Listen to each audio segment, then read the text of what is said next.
La palabra de Dios este domingo nos hace un resumen de una jornada de Jesús. Realmente la jornada iniciaba ya el domingo pasado, ¿verdad? Cuando Jesús visitó a Cafarnaún y fue a la sinagoga y ahí curó a aquel hombre que estaba, aquel endemoniado, quiero decir, en donde el demonio es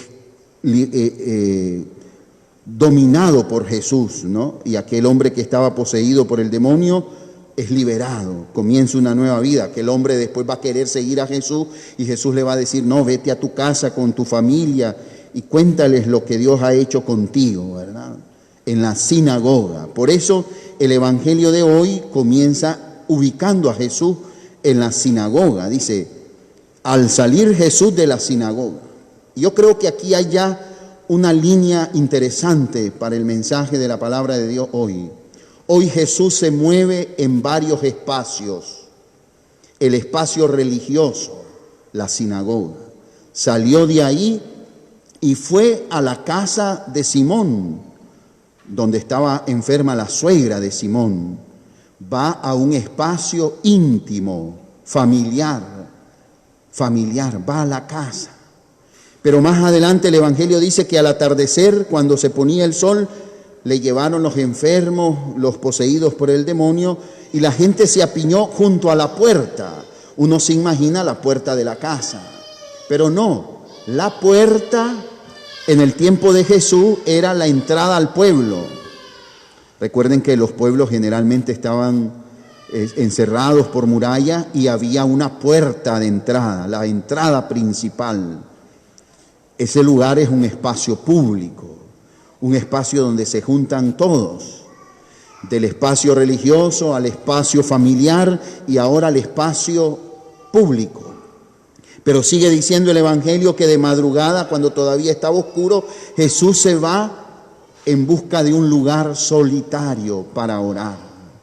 ¿Ven el itinerario de Jesús? El Evangelio nos hace un resumen de la jornada de Jesús en Cafarnaún. Y Jesús se mueve de forma dinámica. Jesús es activo y va acercándose a todos los espacios religiosos, privados, públicos, solitarios, para enseñarnos que en todos esos espacios podemos descubrir a Dios, podemos hacer presencia en el nombre de Dios, podemos dar gloria a Dios. Con razón, la vida cristiana tiene ese sentido. El Evangelio de Jesús nos da luz en todos los ámbitos de la vida. Nuestra fe, nuestra religión no es para ser vivida de una manera intimista, no, es para vivirla en plenitud. Donde quiera que estemos, ahí debemos ser cristianos. ¿Recuerdan la expresión, el que es chocollo, en cualquier palo es verde? El que es cristiano, donde quiera que esté, puede dar gloria a Dios, puede hablar de Dios, puede manifestar las cosas de Dios, puede buscar la voluntad de Dios. Por eso el Concilio Vaticano II, cuando habla especialmente de ustedes los laicos, dice que están llamados a ordenar los asuntos de cada día, los asuntos ordinarios según la voluntad de Dios. Ustedes también se mueven en espacios privados e íntimos, su hogar, sus deberes familiares. Ahí están llamados a dar gloria a Dios y a manifestar a Cristo y encontrar en Jesús luz para esos espacios vitales. Pero también van a los ámbitos del trabajo, de la diversión, de las relaciones sociales, del mundo de la política, de la economía. Y ahora también los espacios digitales. Donde quiera que estén y estemos los cristianos, Jesús tiene algo que decirnos y nosotros tenemos luz que mostrar de Jesús para los demás. Miran la universalidad de la misión y del testimonio cristiano. Por eso, hermanos, un cristiano no puede hacer una división, un divorcio entre su fe y la vida. Está íntimamente vinculada. Es que eres cristiano donde quiera que esté, o decir de tu vida cristiana donde quiera que esté. Incluso en el templo podemos demostrar nuestra verdadera fe. ¿Cuántas veces hemos estado en el templo y, como decimos, nuestra mente está por otro lado? Y ahora, como tenemos celulares para, pues, distraernos y pasar el tiempo, también en el templo podés estar chateando y viendo todo, y lo que menos hace es rezar y atender. Eso no debe pasar. Como no debe pasar que se te olvide la fe en los espacios digitales o reales, cualesquiera que sean. ¿Ven? Ordenar los asuntos temporales según la voluntad de Dios. Esa es la misión de ustedes, los laicos. Las religiosas tienen una misión específica: ser signo de consagración a Dios. Ellas nos recuerdan que Dios es primero y es un valor absoluto. Son los consagrados. Los sacerdotes somos signos de Cristo buen pastor. Esta es nuestra misión y nuestra vocación. Y ustedes, los laicos, el carisma de la secularidad. ¿Qué significa? Ordenar los asuntos temporales según la voluntad de Dios.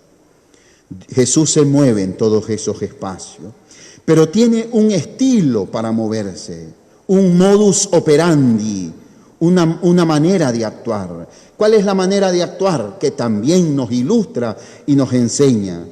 Dice que Jesús, solo como para muestra un botón, dice que Jesús le avisaron que la suegra de Simón estaba en cama, con fiebre. La suegra de Simón está enferma. Jesús oye, es informado. ¿Y qué hace Jesús? Dice el Evangelio. Se acercó, tomándola de la mano, la levantó. Miren el estilo de Jesús. Hace unos domingos decía que Jesús no maneja las cosas con control remoto. No, Jesús se acerca. Informado de la situación, Jesús se acerca. El Señor sabe de nuestras alegrías, tristezas y angustia. Y Él se hace cercano. Él comparte con nosotros el mundo del dolor. Por eso la primera lectura tomada del libro de Job, donde hay una visión pesimista de la vida, porque Job está viviendo momentos duros y difíciles. Conocemos su historia. Pues en el mundo del dolor, de la angustia, de la desesperación, Dios escucha, Dios se hace cercano. Nosotros creemos en un Dios que se encarnó, se hizo cercano y que tendió su mano para levantarnos. Ese es el modus operandi de Jesús. Se acerca, tiende su mano, se hace todavía más estrechamente cercano para levantar, dignificar, restaurar. El verbo que usa el Evangelio es el mismo verbo de la resurrección: levantar, resucitar, devolver la dignidad. Ese es Jesús en quien nosotros creemos. No es el Dios de las alturas, no es el Dios que se olvidó de nosotros, no. Jesús conoce y sabe nuestras alegrías, tristezas y esperanzas. Nuestras alegrías, tristezas y esperanzas son las alegrías, tristezas y esperanzas de Jesús.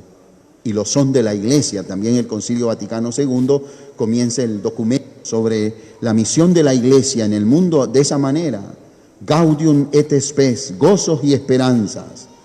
Del mundo son los gozos y esperanzas de la Iglesia. Bien, pero Jesús levanta, dignifica, ¿ven?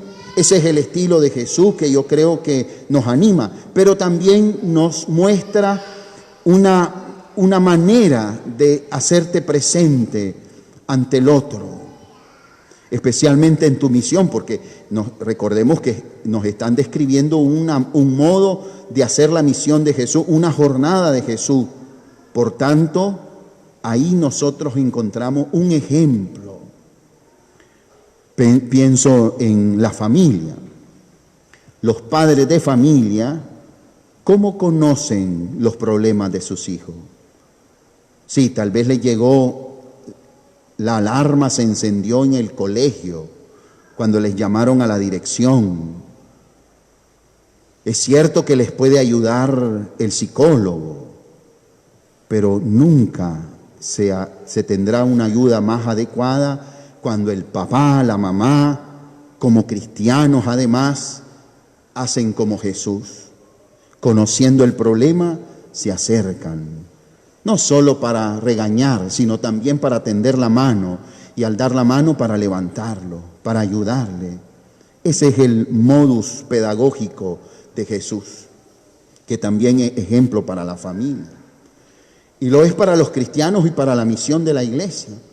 La iglesia también está llamada a encarnarse, a escuchar y hacerse cercana a los problemas y dificultades. Por eso la iglesia muchas veces mete su cuchara en asuntos que no son su primaria responsabilidad, pero son su preocupación, porque acompaña a la humanidad, a la sociedad, para decir una palabra, para dar una luz, para ayudar, algunas veces incomprendida, para ayudar, ¿verdad?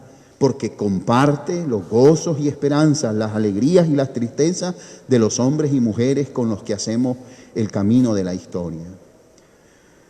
Yo me atrevería también a decir que en este año, donde hay esperanzas, donde hay oportunidades y posibilidades para superar problemas y dificultades en nuestra sociedad y en nuestra Nicaragua, y como decía la Comisión Justicia y Paz de la Arquidiócesis, pues también ojalá se ofrezcan las condiciones para que esas oportunidades sean efectivamente productivas para el futuro de nuestra sociedad.